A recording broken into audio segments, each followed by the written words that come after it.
O Brasil está envelhecendo. Em pouco mais de uma década, a população com mais de 60 anos cresceu de forma acelerada. Hoje já são mais de 16% dos brasileiros nessa faixa etária.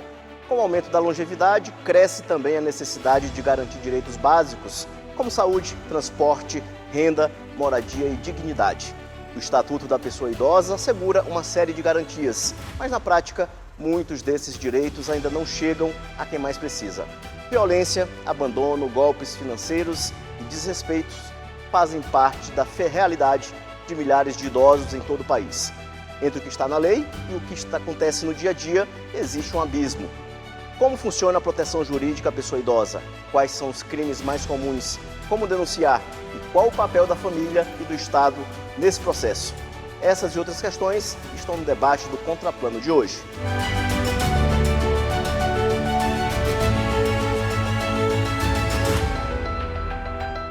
Olá, estamos começando mais uma edição do Contraplano, sempre debatendo assuntos que estão no dia a dia da população. Eu sou Ismael Gama e hoje vamos falar sobre direitos da pessoa idosa no Brasil, entre a lei e a realidade. Para debater esse assunto, recebemos a advogada Ivane Rodrigues, o delegado Mendes Júnior, titular da Delegacia do Idoso, e o promotor Alenilton Santos, coordenador do Centro de Apoio à Pessoa Idosa e com Deficiência do Ministério Público do Maranhão. Delegado Mendes Sobrinho, quais são os crimes mais comuns registrados na Delegacia do Idoso atualmente? Violência financeira, maus tratos, ameaças, agressões verbais, injúrias. Então, esses são os crimes mais que acontecem na apuração da Delegacia para essa pessoa idosa. As pessoas idosas, elas procuram a delegacia também, às vezes, muito por serem humilhadas, desrespeitadas, e muitos entendem que a pessoa idosa não tem o direito da sua autonomia, da sua independência, e muitos querem se aproveitar de determinadas condições e cometem atitudes que são tidas como delituosas. Essa violência financeira seria o quê, doutor? Basicamente, do Estatuto da Pessoa Idosa,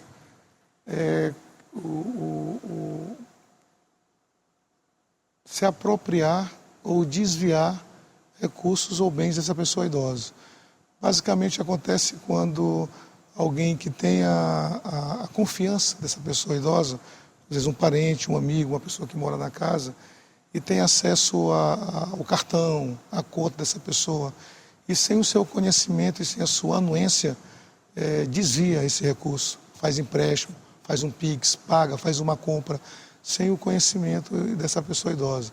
Mas também, às vezes, até consegue, às vezes, vender um bem de um familiar, de um pai, de uma mãe, de um avô, enfim.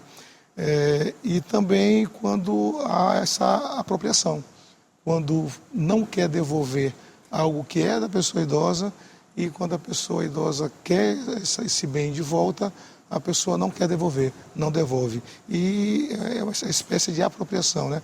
Apropriação indébita, indevida. E a pessoa utiliza do bem do idoso como se seu fosse, querendo ficar com esse bem. Doutor Alenilton, esses crimes se repetem também quando chegam no Ministério Público dessa forma? Como é que é o trabalho do Ministério Público nessa situação com o idoso? Ismael, boa tarde a todos. Aqui em homenagem à acessibilidade da comunicação, as pessoas de baixa visão, ou pessoas cegas, eu faço aqui a minha autodescrição. Aqui é Alenilton Santos, promotor de justiça. Sou homem pardo, de estatura mediana, de cabelos castanhos escuros e grisalhos curtos. Estou aqui na bancada trajando um paletó e calça preta, uma camisa cinza e uma gravata preta. Faço isso sempre para homenagear aquelas pessoas que acompanham o programa, mas que por algum motivo tenham deficiência visual. Muito importante essa pergunta. Eu tenho números, inclusive, aqui, fechados pela Secretaria de Segurança Pública, relativas à violência contra a pessoa idosa no ano de 2024. Nós, enquanto Centro de Apoio, solicitamos e o doutor Maurício nos enviou. Os dados de 2025, eles ainda estão fechando, mas 2024, só para vocês terem uma ideia, nós tivemos um total de 56.490 ocorrências registradas por crimes contra pessoas idosas. E, de fato, o furto foi o tipo de ocorrência campeã. junto com a questão do estelionato, o doutor Sobrinho mencionou ainda há pouco, que são esses empréstimos fraudulentos que são tomados em nome dessas pessoas idosas, além da questão da ameaça e também da injúria. Crimes que têm a ver com a própria condição do idoso, né? Porque quando nós falamos aqui da pessoa idosa, o que nós temos que ter em vista é que, pela sua condição, as pessoas idosas elas sofrem uma violência muito característica, né? Baseada no preconceito, no etarismo. Então, muitos idosos, como o doutor Sobrinho mencionou, eles são vítimas desses golpes exatamente por pessoas que levam eles a acreditar que aquela informação é uma informação correta e, na verdade, trata-se de uma informação falsa. Às vezes dentro da própria família, né? Exato. E aí vem o outro aspecto, né? Que muito dessa violência é praticado dentro da família, intrafamiliar, o que torna, inclusive, que esses números de emergirem mais difíceis, porque como são crimes que acontecem, violações de direitos e crimes que acontecem dentro do ambiente familiar, eles são marcados pela questão da clandestinidade, das ameaças do parente. Olha, não, se você levar, você vai destruir a nossa família, você vai destruir o casamento, você vai destruir a vida dos seus filhos, dos seus sobrinhos, dos seus netos. Então, é importante que se diga isso, Ismael.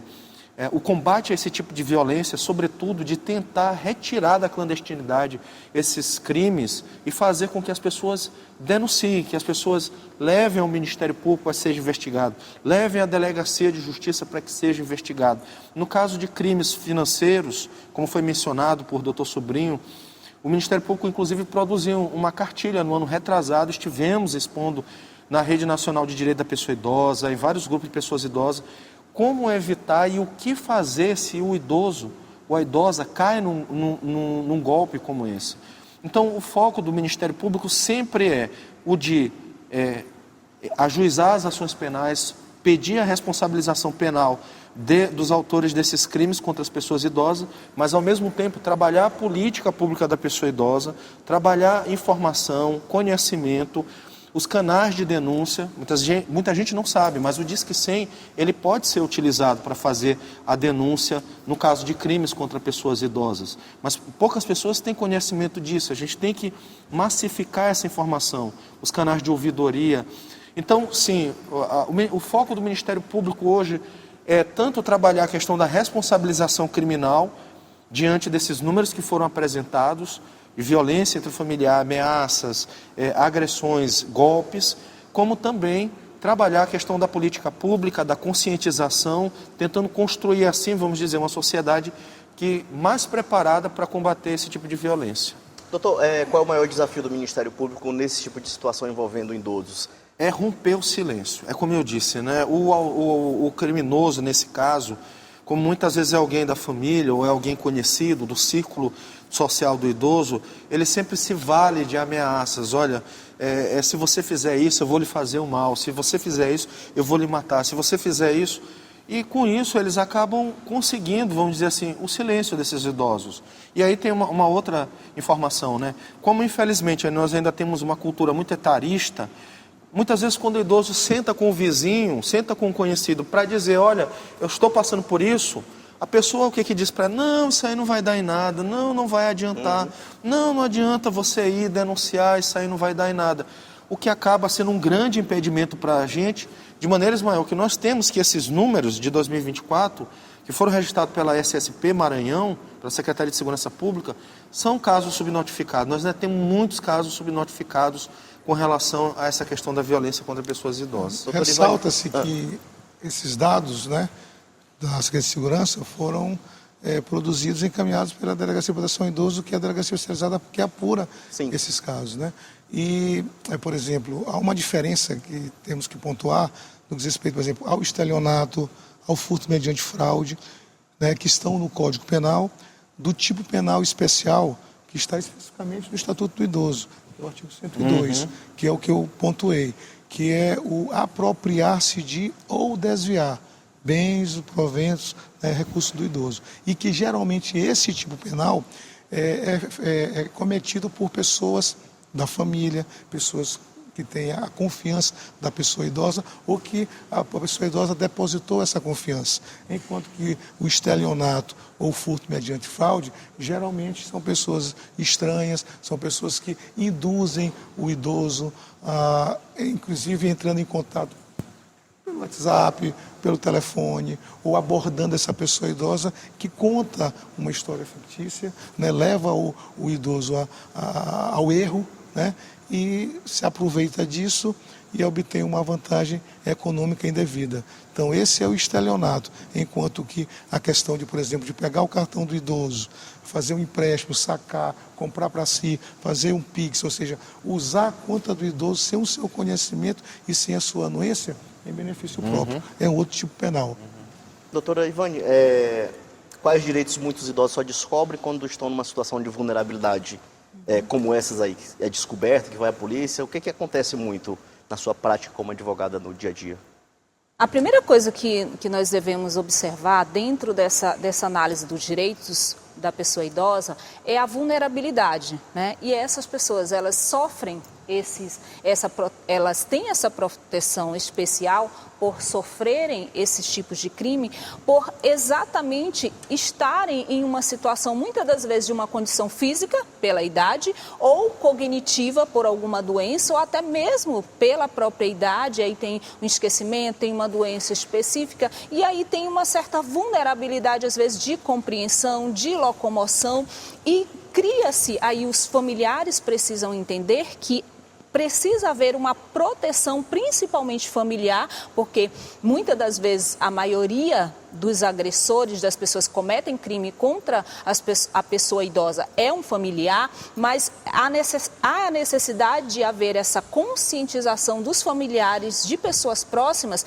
desses direitos da pessoa idosa. Então, quando a gente tem aí uma proteção, por exemplo, assistencial, uma proteção de um direito preferencial de atendimento, de prioridade no atendimento, vem exatamente dessa vulnerabilidade, da pessoa já ter uma determinada dificuldade de locomoção, de entendimento, ou por uma doença ou qualquer outra vulnerabilidade, e ela precisa de um atendimento especial. E sempre que precisar desse atendimento, seja no Sistema Único de Saúde, em instituições públicas ou privadas, no supermercado, na farmácia, nos serviços essenciais, sempre um familiar deve acompanhar, mas um familiar que entenda e que seja confiável a ponto de não causar uma lesão para esse idoso. E uma outra coisa que também é necessário é que muitas das vezes, que se tem que observar, muitas das vezes existe um familiar específico, um filho, um parente próximo, que cuida diretamente daquele idoso. Mas também os demais não podem se eximir de fiscalizar ou de acompanhar, porque muitas das vezes, como foi esclarecido pelos doutores, o idoso, ele sofre, além da violência financeira, ele sofre uma violência psicológica, seja por uma ameaça, seja pelo o medo de não ter mais aquele acompanhamento, às vezes é falta de comida, mãe, olha, você vai ficar sem comida, você vai ficar sem sair, eu não vou, sabe? Então, todas essas situações de ameaça são diante daquele contexto que é um contexto prioritário ou essencial, necessário para a sobrevivência. Às vezes, olha, eu não vou te dar o seu remédio se você falar para fulano de tal quando chegar, priva do convívio com outras pessoas para que o idoso ele não possa falar e fica cada vez mais reduzido dentro desse contexto. E essa vulnerabilidade, essa condição em que o idoso ele se encontra, ela precisa ser estimulada, né? Ele precisa ter essa autonomia estimulada na medida do possível, acompanhada e representada quando for o caso, quando ele não tiver mais nenhuma possibilidade de por si só definir ou decidir os atos da vida civil. Doutora, como provar violência patrimonial dentro da família? O que o idoso que está assistindo a gente pode fazer para levar elementos na delegacia ou no Ministério Público para comprovar essa violência patrimonial? Geralmente, o idoso, ele às vezes ele nem tem consciência dessa lesão em que ele sofre, porque às vezes ele não tem acesso ao recurso financeiro, então ele só descobre muito tempo depois e dificulta um pouco a coleta dessas provas. Só que aí novamente a necessidade de outros familiares acompanharem, verificarem se realmente isso está sendo feito de acordo com aquilo que é correto, como é que está sendo a administração desses bens ou desses recursos financeiros, porque muitas das vezes é uma pensão, é uma aposentadoria, é um recurso ali de sobrevivência básica, é um BPC, então precisa ser acompanhado. O que está sendo feito? O essencial está sendo provido ali para aquele idoso, e o idoso, no momento em que ele percebe que o dinheiro dele, o bem, o aluguel de uma determinada casa, ou qualquer que seja o recurso financeiro, ele não está ali sendo aplicado de forma correta. Às vezes um filho compra algo para si, compra algo para outro, não compra o remédio, deixa de comprar a comida ou compra de uma forma escassa. Quando ele começa a perceber qualquer situação diferente, a primeira coisa, ele deve procurar ajuda de um outro familiar, de um vizinho, de alguém de confiança e conversar sobre essa situação, né? E aí, na medida do possível, esse familiar que for chamado ou um familiar que acompanhe a pessoa que diretamente está dando assistência a esse idoso, que ela possa verificar, prestar conta, ver o que realmente está sendo feito e para que quanto mais você confia fiscalizando. Então, quanto mais você acompanha essa situação, abre menos possibilidade para o risco do extravio ou do cometimento do crime ou de qualquer tipo de violência. Porque muitas das vezes o que é mais grave é o abandono do idoso. E eles dizem, não, você toma conta, e aí muitos só prestam uma determinada assistência financeira e o idoso fica lá à mercê de uma determinada pessoa que às vezes só presta comida, né? E comida não é só o que o idoso precisa, ele precisa de assistência psicológica, emocional, de cuidado, de sobrevivência, de lazer, inclusive sobre o lazer. Ele tem a possibilidade aí de 50% de desconto em cinema, em shows, em algum show de música ou em uma atividade física que ele queira fazer. Então, existem várias possibilidades em que o familiar, e eu chamo muito atenção para isso, o familiar, todos os familiares, eles devem se envolver, eles devem acompanhar, ainda que indiretamente, para que esse idoso ele não sofra abandono e não seja desassistido e não seja mais uma vítima dos crimes que são diariamente cometidos contra a pessoa idosa. Ok, vamos para o nosso primeiro intervalo e a gente volta já com mais um bloco do programa Contraplano. A gente volta já.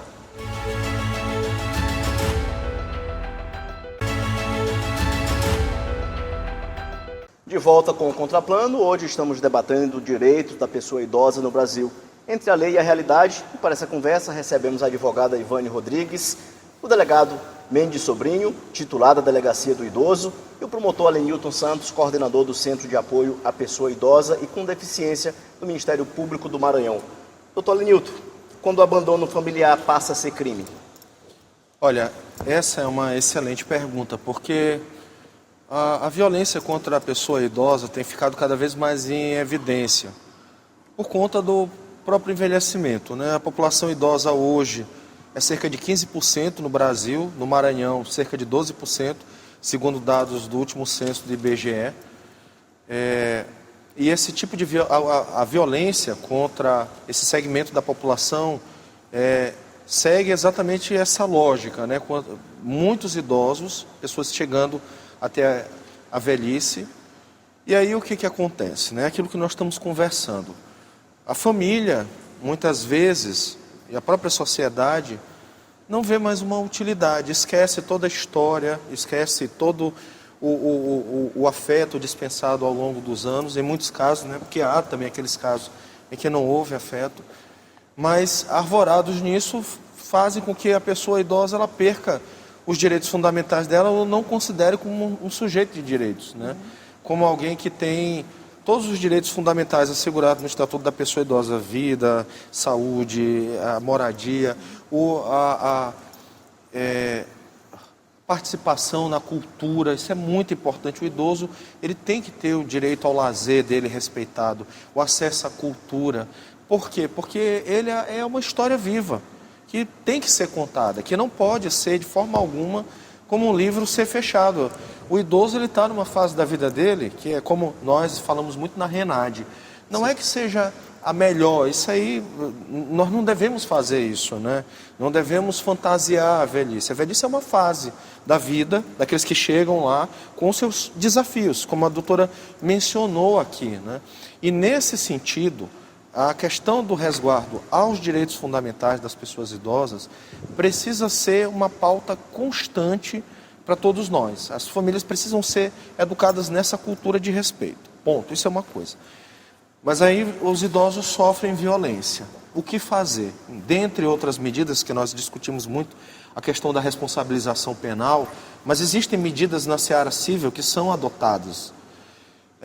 A medida de proteção. Nós temos uma ação judicial chamada medida de proteção, de natureza cautelar, onde são tomadas, Ismael, todas as providências necessárias para tirar aquela pessoa idosa da situação de risco ou vulnerabilidade em que ela se encontra. Nós temos um rol de medidas que podem ser adotadas. A mais grave dela, infelizmente, que deveria ser a medida excepcionalíssima, é tratada por muitos familiares, parentes ou conhecidos como se fosse a primeira medida, que é o abrigamento institucional, a colocação numa instituição de longa permanência de pessoas idosas, numa ILPI. O Estatuto trata o abrigamento institucional, a institucionalização do idoso, uma medida excepcionalíssima. Mas, por falta de equipamentos na assistência social, na saúde, por falta de retaguarda familiar, o idoso vai ficando aí vulnerável financeiramente diante dos golpes. E com certeza quem está acompanhando aqui, que tem uma pessoa idosa em casa, ou que é uma pessoa idosa, provavelmente vão conhecer alguém, ou eles próprios já passaram por uma situação como essa, de cair num golpe, ou de terem tentado um golpe contra ele. Então, fica numa situação de absoluto risco e vulnerabilidade. Porque, por exemplo, quando o doutor Sobrinho diz assim, a questão dos crimes financeiros, não é só a questão financeira, porque para um idoso que recebe um salário mínimo, R$900 comprometido da renda dele vai comprometer a sobrevivência dele, a subsistência dele. Então, nós temos a medida de proteção, onde tem que ser tomadas todas essas providências, o Ministério Público propõe essas ações, acompanha essas ações naqueles casos que não são propostos pelo MP, mas nós temos na ponta, como uma medida extrema, a colocação numa instituição, numa ILPI, num abrigo para pessoas idosas. Por que é exceção? Porque nesse caso, Ismael, o idoso vai ser arrancado de onde ele está e vai ser colocado numa instituição. Provavelmente ele vai perder todas as raízes que ele teve com o bairro, com a comunidade e com a cidade que ele viveu. Doutor Sobrinho, em relação a esse primeiro atendimento, como é que ele é feito aqui em São Luís? Funciona onde essa rede de apoio à pessoa idosa? Bem, a Delegacia de Proteção à Pessoa Idosa, desde meados de 2022, está funcionando num centro de referência especializado de atenção integral à saúde da pessoa idosa, que é chamada CREASP, que fica ali onde funcionava o antigo CSU da Coab, 2 ruas atrás do terminal de ônibus ali da Coab. E é uma infraestrutura onde vários órgãos da rede, irmanados em prol da defesa dos direitos da pessoa idosa, estão ali instalados. Então, intramuros. Ali nós temos, por exemplo, Departamento da SES, Secretaria de Saúde, da SEDES, Defesa Social, da sede POP, Direitos Humanos e Participação Popular. Ouvidoria do Ministério Público, tudo voltado assessoria. para muito parecido com a estrutura da Casa da Mulher Brasileira. Sim. Isso, Aí tem isso. também a Ouvidoria do Ministério Público, o doutor Anilton, um dos coordenadores, sempre está lá, certo? A doutora Elouf, Mendes Elouf também, que é procuradora, né? E tudo voltado para o idoso, ou seja, qualquer denúncia, qualquer coisa em que a pessoa que representa o idoso, é parente do idoso, ou que tem conhecimento que a pessoa idosa é vítima, ou mesmo o próprio idoso, vai lá e faz a denúncia. Não só no Disque 100, mas também presencialmente. Temos também a Defensoria Pública, o núcleo voltado especificamente para problemas da pessoa idosa. E tem a Delegacia Especializada de Proteção à Pessoa Idosa, que é a DPI. Então, todo esse conjunto de órgãos também são ligados à rede de um modo geral, ao Conselho de Defesa dos Direitos da Pessoa Idosa, ao RENAD. Então, todos nós sempre conversamos e nos reunimos para que, interligados, nós demos o melhor, né, para proteger e receber essa pessoa idosa. Então, a denúncia ela é feita no Disque 100, ela é feita na Delegacia de Proteção à Pessoa Idosa, no Ministério Público, na ouvidoria. Quando vai direto na delegacia, nós instauramos o procedimento que hoje é só inquérito policial. Não tem mais a figura do termo circunstanciado de ocorrência. Então, todos os casos em que a pessoa idosa é vítima, é apurado por um inquérito policial aos moldes da delegacia da mulher. Nos casos em que se procede mediante representação da parte ofendida, porque nós temos 2 casos que temos que pontuar sobre idosos. Tem aqueles idosos que são bem de saúde, que são lúcidos, que têm autonomia, independência e que têm todos os seus direitos garantidos constitucionalmente. Então, eles têm direito ao trabalho, direito ao lazer, direito ao acesso a bens e serviços, ao amor, ou seja, viver a vida como um cidadão. E que tem pessoas que, pelo preconceito, pelo etarismo, pensam que a pessoa idosa não tem condições ou não devem exercer esses direitos que todos os cidadãos têm. Ponto.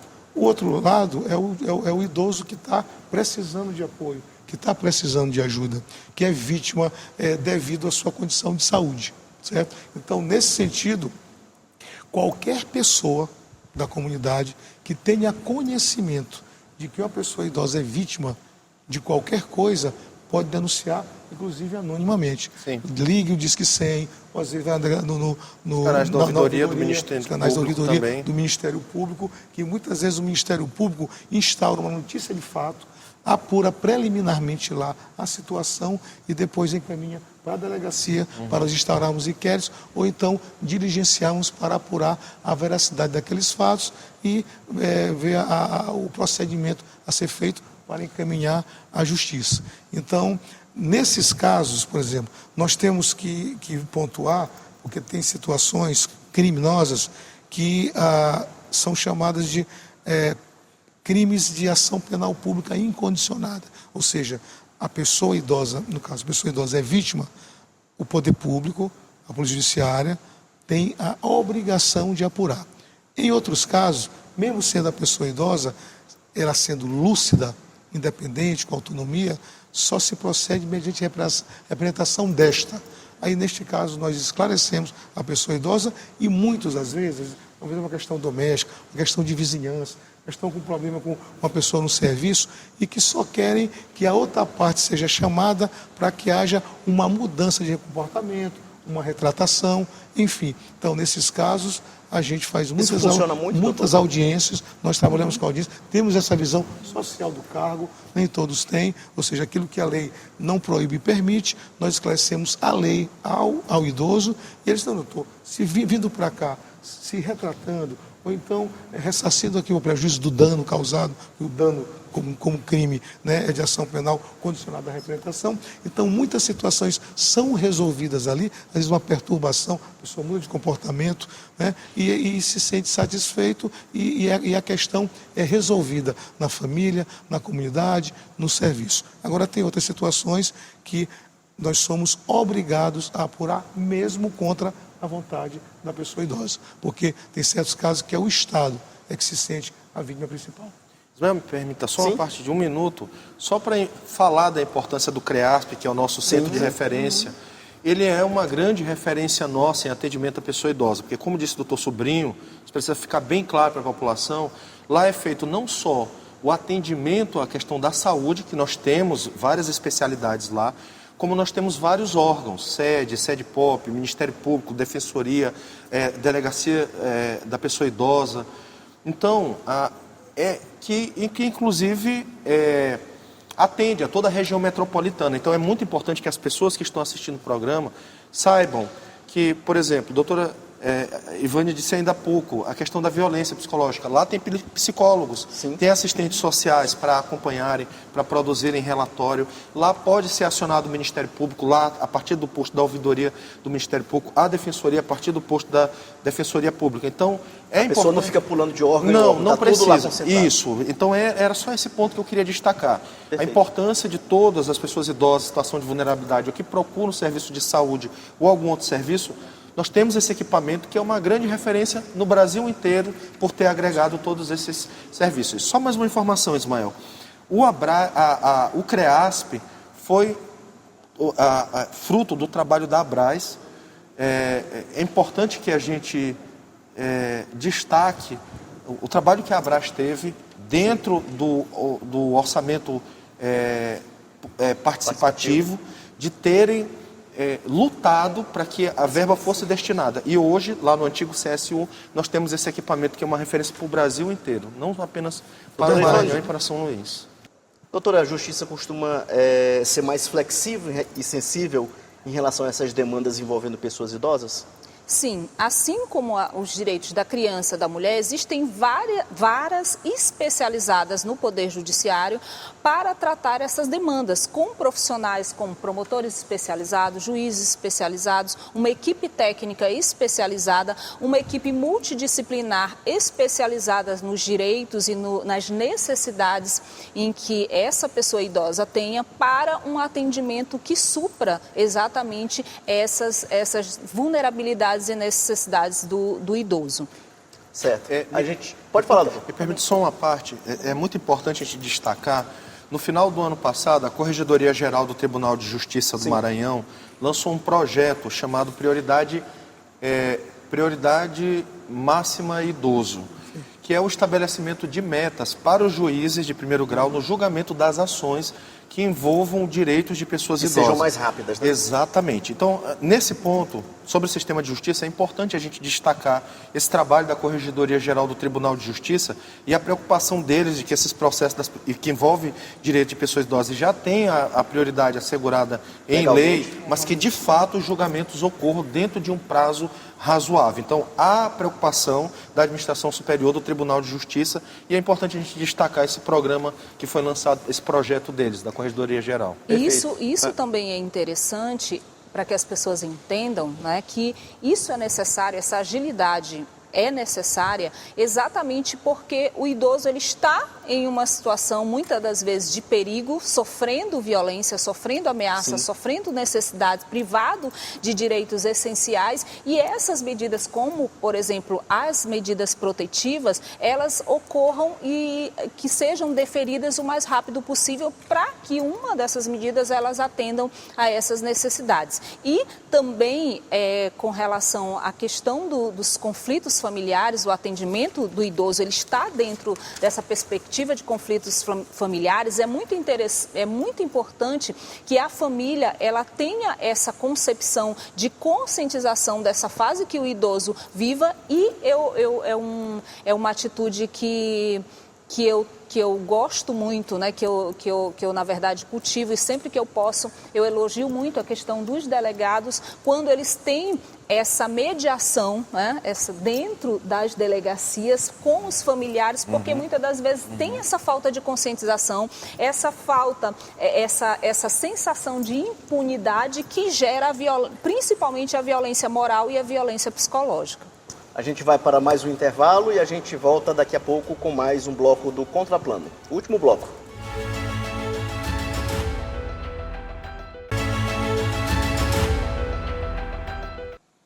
Contraplano de volta para o último bloco, hoje debatendo direitos da pessoa idosa no Brasil, entre a lei e a realidade. Doutora Ivana, o que mais deixa você indignado em relação ao tratamento da pessoa idosa e de casos que já pegou aqui no Estado? O que mais causa revolta, acredito que a todos os profissionais que atuam nessa área, é exatamente o abandono. Do abandono gera todas as outras violações, né? Do abandono vem a violência física, vem a violência psicológica, a violência moral, a violência financeira. Então, todas elas vêm dessa ausência dos familiares de dar essa assistência ao idoso, que tem as suas vulnerabilidades, que tem as suas necessidades e que isso precisa ser suprido, precisa ser acompanhado e suprido na medida do possível. Porque uma coisa, nós temos hoje, pelo crescimento da população idosa, idosos que estão aos 60, aos 60 muito bem, né, fisicamente e de uma forma cognitiva também, e nós temos aqueles idosos que não, e nós temos violações dos dois lados, porque muitas das vezes o idoso ele continua bem e o familiar ele priva da cultura, ele priva da sua autonomia, né? E isso faz com que o idoso ele definha, né? Ele fique cada vez mais ali condicionado, fechado em um vínculo. Isso adoece o idoso, porque o idoso vem de uma situação ativa. Então, para ele é muito difícil, de repente, ficar em casa, de repente não ser útil. E esse sentimento de inutilidade do idoso é o que muitas das vezes adoece psicologicamente e traz posteriormente a doença física. Então, o familiar ele precisa acolher dessa forma, de entender a condição, o caso específico e dar a assistência devida. E quando for necessário a intervenção de um profissional, seja um advogado, seja a promotoria, seja a delegacia, seja uma assistência social, seja um psicólogo, que isso seja acompanhado de uma forma que o idoso ele não se sinta inutilizado, mas que ele entenda que é uma fase e que ele tenha ali todo um apoio, um acompanhamento para aquela situação. E é importante, doutora Ivânia, dizer que essa é uma situação preocupante, Ismael, porque muitos idosos estão sendo abandonados em mercados. Nós tivemos aquele caso, daquele casos idoso, graves aqui. nos leitos de hospitais. E aí o que acontece? É uma covardia, né? Como nós não temos ILPIs públicas com vagas suficientes, muitos ficam ocupando o leito de hospital porque não tem para onde ser encaminhados. Então, eu lhe passo aqui uma informação que é muito importante. Nós temos uma ação civil pública julgada pela Vara de Interesse Difuso e nós temos um trabalho do Ministério Público também. Essa ação foi ajuizada pela Defensoria. O Ministério Público vem inspecionando as ILPIs e eu gostaria de dar uma informação. O Solado Outono, que é a nossa ILPI, inclusive próxima lá do CREASP, lá do antigo CSU, nós vamos ter agora a inauguração de mais 20 vagas, o que representa um incremento de 50% do número de vagas. Mas nós estamos muito preocupados, né? Eu falo porque acompanhei as inspeções, inclusive da promotoria do idoso daqui de São Luís, doutora Sidneia. Nós não tivemos um incremento do número de vagas da ILPI municipal. Então, São Luís é uma cidade de mais de 1 milhão de habitantes. Nós temos apenas 20 vagas, sem perspectiva de incremento desse número de vagas, apesar da condenação na ação civil pública na Vara de Interesse Difuso, e nós estamos caminhando para um ponto de estrangulamento. Imagina esses idosos continuarem ocupando leitos de hospitais porque não há outro equipamento para onde encaminhá-los. Então, essa questão do abandono realmente precisa ser pensada, Ismael. Por quê? Porque se todas as famílias abandonarem os seus idosos, nós realmente vamos entrar em colapso.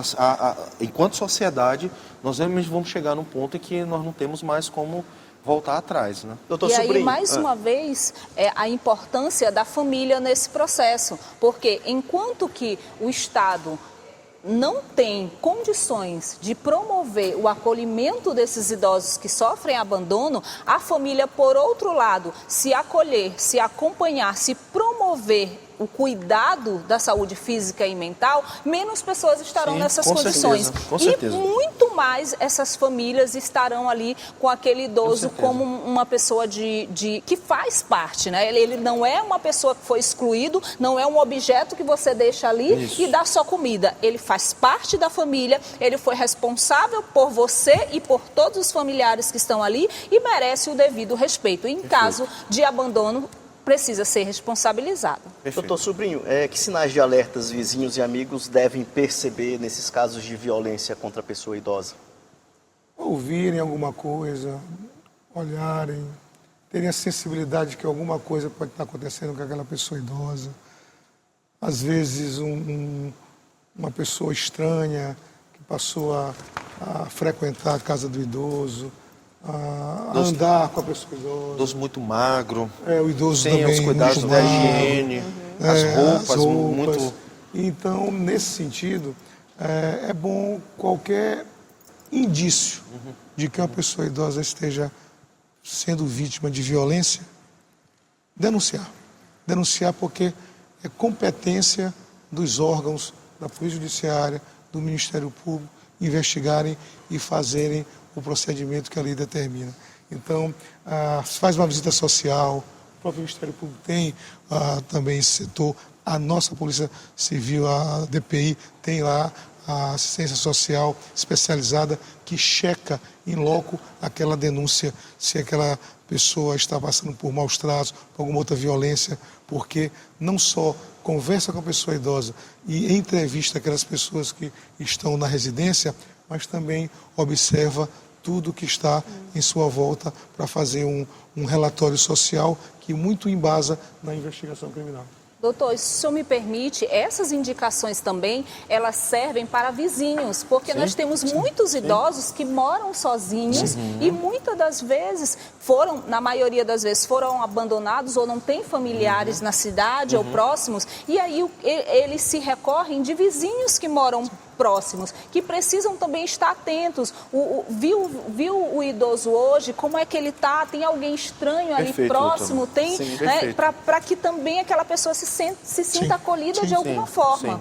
Gente, a gente está chegando ao fim do programa, vamos agora para as considerações finais. Doutor Helenilton.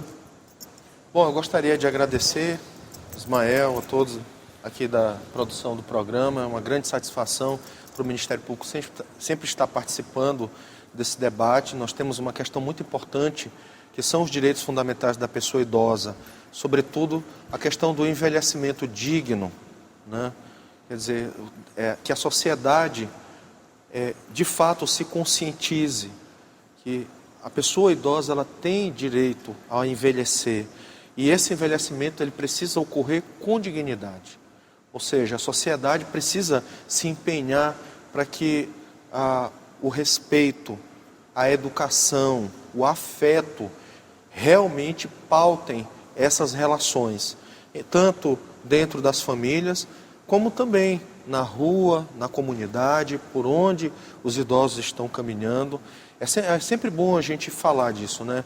Que nós chegaremos todos lá. Se Deus permitir, nós chegaremos todos, né? Então, da parte do Ministério Público, estamos aqui trabalhando na articulação da política da pessoa idosa. Estamos em vários órgãos, somos também RENADE, Rede Nacional de Direitos da Pessoa Idosa. Caminhamos com a rede de proteção dos direitos das pessoas idosas aqui no estado do Maranhão. Estamos atentos a todas essas questões que acontecem, esses casos pontuais, de maneira que a população pode e deve contar sempre com o Ministério Público. E quanto a mim, eu gostaria de agradecer aqui, mais uma vez, pela oportunidade e também mandar aqui um abraço aos meus pais, né? E a minha avó, que já está com 97 anos, quase centenária, mas cercados de muito amor, de muito carinho e de muito afeto. E eu preciso dizer isso, são grandes referências de amor, de cuidado e de sabedoria para toda a família. É isso que eu desejo para todos os aqui telespectadores, todos os que estão acompanhando esse programa, que tenham realmente esse mesmo afeto, esse mesmo desejo e essa mesma compreensão. Muito obrigado. Obrigado também, doutor. Doutor Mendes Sobrinho.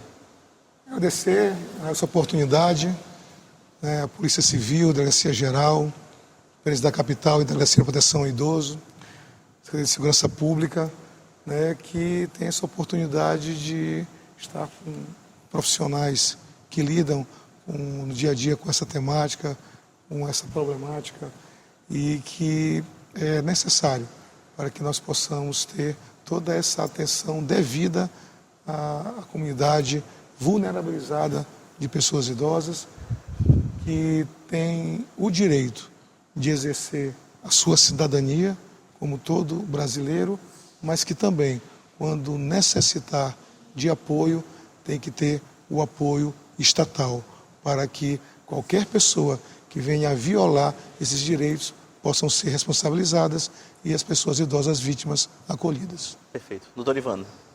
Eu gostaria de igualmente agradecer a você que está nos acompanhando, a oportunidade, Ismael e a toda a equipe da TV Assembleia, e dizer a você que nos acompanha que envelhecer é um privilégio e que todos os direitos previstos tanto na Constituição quanto no Estatuto do Idoso, eles devem ser respeitados, referente à facilidade com o atendimento, à prioridade, à saúde, planos de saúde, benefícios assistenciais, previdenciários, nós temos até isenção de impostos de IPTU, são tantos os benefícios que muitas das vezes, por falta de conhecimento, o idoso ele fica sem exercer esses direitos. Então, você familiar, você idoso que nos acompanha, procure os seus direitos, procure se informar e lembrem-se sempre, envelhecer é um privilégio e todos nós chegaremos lá e esperamos que seja com muita dignidade. Obrigado a todos mais uma vez. Fim do Contraplano de hoje, tivemos a participação, a produção e direção de Márcio Macieira. Você pode assistir a reprise desta edição em nossa programação ou no nosso canal no YouTube, TV Assembleia Maranhão. Nós voltamos com uma nova discussão no Contraplano da semana que vem. Até lá!